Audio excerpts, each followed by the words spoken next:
So here we have the Ford Focus on a 65 plate. I'm going to start off by showing you around the outside of the car, and then we'll hop in and run through some controls on the inside of it. From the outside though, you can see it's a 5-door car with alloy wheels and tinted windows. We're going to start off inside the boot area first of all. As we approach the back of the car, you can see we have reversing sensors, plenty of boot space as well, along with that 60/40 split folding rear seat, should you wish to increase this space even further again.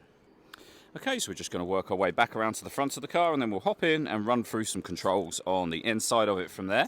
Now that we've done a full circle though, you can see it's in lovely condition the whole way round. Just briefly before we climb in, I think it's well worth seeing the interior from this exterior point of view. There's plenty to run through on the dashboard, so let's hop in and we'll do that right now. Okay, now that we're inside the car, we're going to start with the dials. Over on the left-hand side, we have the rev counter. We have the speedometer on the right-hand side. In the centre at the bottom, the fuel gauge and coolant temperature gauge. Above that, the main trip computer, which includes the total miles for this car. They are 60,193. We have a digital readout for the speedometer displayed there. You can change that for various bits of individual trip computer info, or you can have these 4 bits of information displayed simultaneously. The buttons I was using to do that are just here.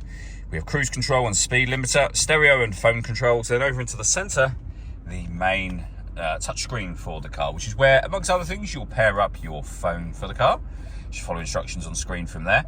We've got our audio options on there, of course, so you can see AM, FM and DAB radio, CD player, USB input, and then on the next page, Bluetooth audio, SD memory card input, and auxiliary input as well. So loads of ways to listen to your music.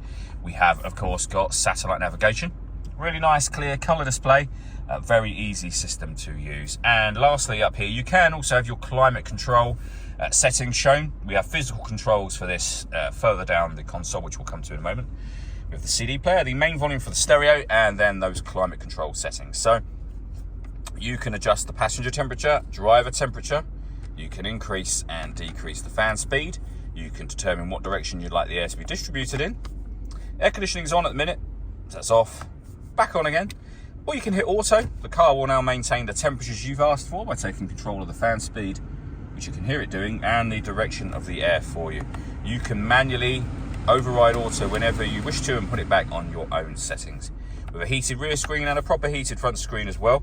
USB input, a 12-volt charging socket. This button turns off the stop and start. This car is designed to cut out when it's stationary in traffic to save you fuel.